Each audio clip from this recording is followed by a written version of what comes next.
মইনো ঘোঁৰা ঘাঁহ কাটি আছিলোঁ নেকি ইমান দিনে, নে মাৰ্বল গুটি খেলি আছিলোঁ, নে টাং গুটি খেলি আছিলোঁ, সেইটো প্ৰমাণ হ'ব। সেয়া এক প্ৰকাৰে নিশ্চিত হৈ পৰিছে। সেই অখিল গগৈ য'তে থাকে তাতে কণ্ট্ৰল লগাব। ইয়াৰ ঐক্যমঞ্চই হীৰেণ গোহাঁই হওক, হীৰেণ গোহাঁইৰ দৰে আৰু 10জন বুদ্ধিজীৱীক আনি পেলাই তেওঁলোকে পৰামৰ্শ লওক। এই তেওঁলোকৰ কণ্ট্ৰল লাগিলেই ক'ব গ'লে অসমখন এক প্ৰকাৰে পিছুৱাই যোৱাৰ কাৰণ হীৰেণ গোহাঁইৰ দৰে এই এনেহেন লোকসকলে আঁৰত আছে বুলি ক'লেও ভুল নহয়। প্ৰথমতেতো মই হীৰেণ গোহাঁই ডাঙৰীয়াৰ বিষয়ে একো মই ক'ব বিচৰা নাই। হীৰেণ গোহাঁই ডাঙৰীয়াৰ তেওঁক সন্মানৰ যোগ্য, সেইখিনিলৈকে ঠিকেই আছে। কিন্তু কংগ্ৰেছৰ ঠিকাদাৰ হ'ব, তেওঁ বামপন্থী চিন্তাধাৰাৰ এজন লোক, আৰু তেওঁ কেনে ঠেক মগজৰ চিন্তা কৰি পেলাই আজি সদায় পৰামৰ্শ দি আহিছিল, সেইটো ৰাইজে ইতিমধ্যে অৱগত হৈছিল। আজি এই সময়ত এটা সোণালী অধ্যায় আৰম্ভ হৈছে সমগ্ৰ অসমত। আজি ক'ব গ'লে অসমখন এক প্ৰকাৰে পিছুৱাই যোৱাৰ কাৰণ হীৰেণ গোহাঁইৰ দৰে এই এনেহেন লোকসকলে আঁৰত আছে বুলি ক'লেও ভুল নহ'ব। অসম আজি বহুত পিছুৱাই গ'ল এই লোকসকলৰ কাৰণে। আজি এই হীৰেণ গোহাঁইৰ দৰে যদি লোকসকলৰ ভাল বহল দৃষ্টিৰ পৰামৰ্শ থকা হ'লে হয়তো পূৰ্বতে কংগ্ৰেছ দলৰ লগত তেওঁ যদি মিত্ৰয়ালি আজি নহয় আগৰ পৰাও আছিল, তেতিয়া ভাল পৰামৰ্শ দিয়া হেঁতেন কংগ্ৰেছৰ বহুত বছৰ সুযোগ পাইছিলে অসমৰ ৰাইজৰ সেৱা কৰা, এই উত্তৰ পূৰ্বাঞ্চল ভাৰতবৰ্ষৰ ৰাইজৰ সেৱা কৰা, বহুত ভাল কাম কৰিব পাৰিলেহেঁতেন কংগ্ৰেছ। কিন্তু কংগ্ৰেছ আজি দিল্লীৰ দৰে, য'ত আমি সকলোৱে জানো ভাৰতবৰ্ষৰ একেবাৰে শ্ৰেষ্ঠতম বুদ্ধিজীৱী আছে, ৰাজনীতি একদম ওচৰৰ পৰা কেন্দ্ৰৰ ৰাজধানী, তাৰ লোকসকলে যেতিয়া নক্সাত কৰিছে কংগ্ৰেছক, আৰু কংগ্ৰেছৰ এতিয়া ঠিকাদাৰ হ'বলৈ ওলোৱা হীৰেণ গোহাঁই ডাঙৰীয়াৰ বিষয়ে মই আৰু বিশেষ ক'ব বিচৰা নাই। আজি এটা সোণালী অধ্যায় মই এইটো কাৰণে ক'ব বিচাৰিম, কাৰণ মোৰ 1977 চনত মোৰ জন্ম। অসম আন্দোলন মই অকণমান হ'লেও দেখা পালোঁ। আলফাৰ উপদ্ৰৱ বা এটা উগ্ৰপন্থীয়ে ভৰপূৰ এই অসমখনত চৌদিশে অসম ভাগ কৰিবলৈ বিচৰা, আদিবাসীসকলে নিজৰ ন্যায্য দাবীত বন্দুক তুলি লোৱা, বড়োসকলে ন্যায্য দাবীত বন্দুক তুলি লোৱা, অসমীয়া মূলৰ খিলঞ্জীয়া লোকসকলে নিজকে নিজৰ আত্মৰক্ষাৰ বাবে বন্দুক তুলি লোৱা, ডিমাচা লোকসকলে, কাৰ্বি লোকসকলে কোনে বন্দুক তোলা নাছিলে। তিৱা হওক, এটা সময়ত এনে পৰ্যায় পাইছিলে বেংগলী সম্প্ৰদায়ৰ লোকে হওক, গোৰ্খা সম্প্ৰদায়ৰ লোকে চবেই বন্দুক তুলি লৈছিল। আজি সকলোৱে বন্দুক পৰিহাৰ কৰি আজি আমি নেদেখা এটা দৃশ্য আমি সকলোৱে দেখা পাইছোঁ। আজি এই 40 বছৰৰ এটা যিটো বন্দুকৰ সংগ্ৰাম আজি অন্ত পৰিবলৈ লৈছে। আজি এক প্ৰকাৰে অন্ত পৰিল। মাথো পৰেশ বৰা ডাঙৰীয়া আছে বাহিৰত, আমি পৰেশ বৰা ডাঙৰীয়াক মই মাজে মাজে ফোনত কথা পাতোঁ, তেখেতক ছাৰ বুলি সম্বোধন কৰোঁ, সদায় ভালধৰণে আমি কথা পাতি আহিছোঁ। তেখেতক পুনৰবাৰ আমাৰ আহ্বান জনাই মাননীয় মুখ্যমন্ত্ৰী ডক্টৰ হেমন্ত বিশ্ব শৰ্মাই বিভিন্ন মঞ্চৰ পৰা আহ্বান জনাই আহিছে, মূলসুঁতিলৈ ঘূৰি আহক, শান্তি আলোচনালৈ ঘূৰি আহক। আজিও মই অনুৰোধ জনাম পৰেশ বৰা ডাঙৰীয়াক পাৰিলে শান্তি আলোচনালৈ ঘূৰি আহক আৰু মাননীয় মুখ্যমন্ত্ৰী মহোদয়ৰ লগত কথা পাতক, আৰু তেখেতৰ যি সপোন বাস্তৱত ৰূপ দিয়াৰ ক্ষেত্ৰত মুখ্যমন্ত্ৰী ডাঙৰীয়াৰ যোগেদি ৰূপ দিয়াৰ চেষ্টা কৰক। থাকিল কথা আজি আমি এই যি অখিল গগৈ যদি প্ৰসংগটো ইয়াত মই একো উত্থাপনে কৰিব বিচৰা নাই। অখিল গগৈ কেনেধৰণৰ মানসিকতাৰ লোক সকলো অসমৰ ৰাইজে ইতিমধ্যে দেখা পাইছে। তেওঁ বিধানসভাৰ মজিয়াতে হওক, বিধানসভাৰ বাহিৰতে হওক, তেওঁ কি কৰিছিল, ক'ত কি কৰিছিল, তেওঁ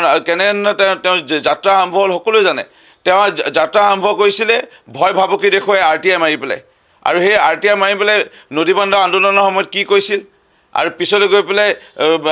হাজাৰ হাজাৰ কৃষক লোকক আজিও কোনো অসমৰ ৰাইজে পাহৰা নাই। 2013-14 বৰ্ষত তৰুণ গগৈ ডাঙৰীয়া যেতিয়া মুখ্যমন্ত্ৰী আছিল, খোজকঢ়াই আনিছিলে উজনি অসমৰ পৰা দিছপুৰলৈ বুলি বোলে মাটি পটা দিয়াম বুলি। নিজে মাটি পটা, অৰ্কিড পাৰ্কৰ নামত মাটি পটা লৈ আজি য'ত বনহস্তি, আজি জীৱ জন্তু, আজি বৃক্ষণস্থলী, সেই মাটি তেওঁ লৈ ল'লে। বলপূৰ্বকভাৱে সেই সময়ত লৈ ল'লে, নিজৰ নামত নামকৰণ কৰি ল'লে। আজি সেই অখিল গগৈ নিজৰ স্বাৰ্থত অকল লাগি থকা এজন লোক। সেই অখিল গগৈৰ কথা মই একো ক'ব বিচৰা নাই। আৰু অখিল গগৈ য'তে থাকিব সদায় তাত কণ্ট্ৰল লগাব। আৰু ফেচিছ বুলি ক'লে আৰু হীৰেণ গোহাঁইক ঠিকাদাৰ, কংগ্ৰেছৰ ঠিকাদাৰ বুলি ক'লে ওলাই আহিলে হয় নেকি কথাটো? আমি এনেকৈ শুনিছোঁ। মই আকৌ কৰিব বিচাৰিছোঁ, কৃষক মুক্তি সংগ্ৰাম সমিতি জন্ম দিছিল মেধি ডাঙৰীয়াকে লৈ, কমল মেধি ডাঙৰীয়াকে কেইজনক লৈ। আজি কৃষক মুক্তি সংগ্ৰাম সমিতি চানবান বুলি ক'লে ভুল নহ'ব। তেওঁ সোমালে বিৰোধী ঐক্য মঞ্চত, সেয়াও চানবান। তেওঁ জন্ম দিলে ৰাইজৰ দল সেও এক প্ৰকাৰে অকল এটা সমষ্টিত কিবা কাৰণে ভাগ্য ভাল শৃংখল চলীয়া ডাঙৰীয়াকে লৈ বিভিন্ন 14-15টা আমাৰ জাতীয় সংগঠনে তেওঁ সহায় কৰাৰ কাৰণে শিৱসাগৰত তেওঁ জিকিছিল আজি তাৰিখত তেওঁ যদি নিৰ্বাচনত প্ৰতিনিধিত্ব কৰে বেয়াকৈ বিধ্বস্তভাৱে তেওঁ তাত পৰাজিত হ'ব সেয়া এক প্ৰকাৰে নিশ্চিত হৈ পৰিছে সেই অখিল গগৈ য'তে থাকে তাতে কণ্ডল লগাব আৰু আজি এই বিৰোধী ঐক্য মঞ্চটো এই কণ্ডল লগোৱাৰ কথা কৈছে তেওঁ ফেচিছ কৈছে মেছেজ কৈছে বেচিছ কৈছে সেইটো প্ৰসংগত মই একোৱে ক'ব বিচৰা নাই খালি এটাই মই ক'ব বিচাৰিম আজি তাৰিখত বিৰোধীয়ে যজ্ঞ কৰক বিৰোধী ঐক্য মঞ্চই যদি ইয়াত বোলে 24 ঘণ্টা মৌন বোলে প্ৰাৰ্থনা কৰিছে বিৰোধী ঐক্য মঞ্চই বোলে কিবা বোলে চকু মুদি পেলাই বোলে নিদ্ৰাত তেওঁলোকে বোলে মৌন বোলে প্ৰাৰ্থনা কৰিছে তেওঁলোকে বোলে এবছৰ ধৰি প্ৰাৰ্থনা কৰিছে এতিয়া হেমন্ত বিশ্ব শৰ্মা ডাঙৰীয়াৰ আজি এই নেতৃত্বত অসম এটা সোণালী অধ্যায় আৰম্ভণি হ'বলৈ ধৰিছে ই বছৰ দিশত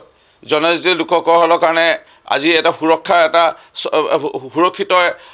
আমাক প্ৰদান কৰা এখন চৰকাৰ আমি পাইছোঁ বুলি অনুভৱ কৰিছে চাহ জনগোষ্ঠীৰ লোকসকলে হওক ইয়াত যিসকল যুৱচামে হওক ইয়াত যিসকল নিবনুৱা চামে হওক আজি এটকাও নিদিয়াকৈ চাকৰি পোৱা লৈ পেলাই এটা তেওঁলোকে আশাৰ পথ দেখা পাইছে 1.5 লাখৰ ওচৰা-ওচৰি নিযুক্তি নতুনকৈ উদ্যোগ আহিব ধৰিছে তাত নিযুক্তি পোৱা আশা সপোন দেখিছে তেওঁলোকে পৰিয়ালক দেউতাক মাক বৃদ্ধ বয়সক তেওঁলোকে আশাৰে তেওঁলোকে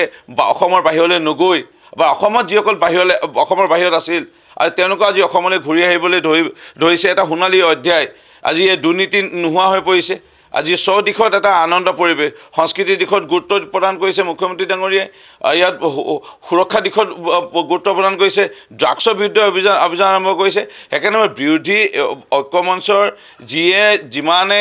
এনেকৈ ৰিজৰ্টত কৰক এনেকৈ ক'ৰবাত চাংঘৰত কৰক এনেকৈ ক'ৰবাত নদী কিনাৰত কৰক এনেকৈ ক'ৰবাত পাহাৰৰ কিনাৰত কৰক এনেকৈ ক'ৰবাত উশাহ বন্ধ কৰি কৰক তেওঁলোকে চকু মুদি পেলাই তেওঁলোকে কিবা এটা যজ্ঞ কৰক বিৰোধী যিমানে যি নকৰক আজি তাৰিখত বিৰোধী কথা নুশুনে ৰাইজে শেহতীয়াকৈ মই কোৱা কথা নহয় শেহতীয়াকৈ উপ নিৰ্বাচন কেইটা হৈ গ'ল এই উপ নিৰ্বাচনত বিৰোধী কথা নুশুনিলে আজি শেহতীয়াকৈ বিভিন্ন পৰ্যায়ে যদি আপোনালোকে চায় তেওঁলোকে বিভিন্ন ধৰণৰ কথা আজি ঝুমুৰ বিনন্দিনী সময়তো ক'ব বিচাৰিছিল কিন্তু ৰাইজে নুশুনিলে স্বতঃস্ফূৰ্তভাৱে ৰাইজৰ সঁহাৰি আছিল সেই সব দিশত যদি আপোনালোকে চায় এটা সুন্দৰ অধ্যায় আৰম্ভ হ'ব ধৰিছে ইয়াৰ ঐক্য মঞ্চই হীৰেণ গোহাঁই হওক হীৰেণ গোহাঁইৰ দৰে আৰু 10জন বুদ্ধিজীৱীক আনি পেলাই তেওঁলোকে পৰামৰ্শ লওক এই তেওঁলোকৰ কণ্ডল লাগিলেই আৰু এক প্ৰকাৰে চাব গ'লে মোৰো হাওপাত আছে তাত কাৰণ 21 জুন 2021 তাৰিখে আজিৰ পৰা 4 বছৰ ওচৰা-ওচৰি আগত মই যেতিয়া কংগ্ৰেছ দল ত্যাগ কৰি ভাৰতীয় জনতা পাৰ্টীৰ দলত আহিছিলোঁ তেতিয়াও মই কৈছিলোঁ যে কংগ্ৰেছ দল ডুবন্ত নাও কংগ্ৰেছ দল নিক্ষেপ হৈ যাব কংগ্ৰেছ দল শেষ হৈ যাব আজি কংগ্ৰেছ দল এই আৰু বিৰোধী ঐক্য মঞ্চ শেষ হৈ যাব চাব আৰু দলকো কালি অপমান কৰিছে সাংসদজনক অপমান কৰি পঠিয়াই এইখিনি কথা কোৱা কাৰণে অপমানিত হৈ ওলাই আহিছে কংগ্ৰেছ দলক ফেচিছ বুলি কৈছে হীৰেণ গোহাঁইক কংগ্ৰেছৰ ঠিকাদাৰ চাওক মই কংগ্ৰেছ দলৰ বিষয়ে বিশেষ কি ক'ম এতিয়া কংগ্ৰেছ দলৰ সাংসদ তেওঁ নিজৰে ভাতৃ ককাই ভাইপা নিজৰ জাতি ধৰ্মৰ লোকৰ পৰাই মাৰ খাব ধৰিছে এতিয়া ৰকিবুল হুছেইনে যদি তেনেকৈ নিজৰ ভাই বন্ধু ককাই ভায়েকৰ পৰা মাৰ খায় নিজৰ সমষ্টিতে মাৰ খাই যদি ক'ব পাৰে এক প্ৰকাৰে এইপিনে যদি পদুত বলিলেও খেদা খায় মানে পুত্ৰ জন্মিছে দুখ লাগিছে তাবেহে কি কৰিব পাৰিম এইপিনে কোনোবাই খেদা খাইছে কোনোবাই গালি খাইছে কোনোবাই মাৰ খাইছে কংগ্ৰেছ দলৰ এতিয়া পৰিস্থিতি সেইটোৱে আৰু সেইকাৰণে কংগ্ৰেছ দল আৰু কংগ্ৰেছ দলৰ লগত যোন থাকিব বা আছে তেওঁলোকেও ধ্বংস কংগ্ৰেছ দলটো ধ্বংস মষ্ট ৱেলকাম তেওঁ আহক আৰু আহিলেতো মই খুব ভাল পাম কাৰণ মই 5 বাৰ মৰিয়নি সমষ্টিৰ বিধায়ক হ'লোঁ মইনো ঘোঁৰা ঘাঁহ কাটি আছিলোঁ নেকি ইমান দিনে নে মাৰ্বল গুটি খেলি আছিলোঁ নে টাং গুটি খেলি আছিলোঁ সেইটো প্ৰমাণ হ'ব মোৰ নিজকো জুখিবলৈ মই সুবিধাকণ পাম সেইকাৰণে যদি তেওঁ সাহস আছে আহক মৰিয়নি সমষ্টিত নিৰ্বাচন খেলক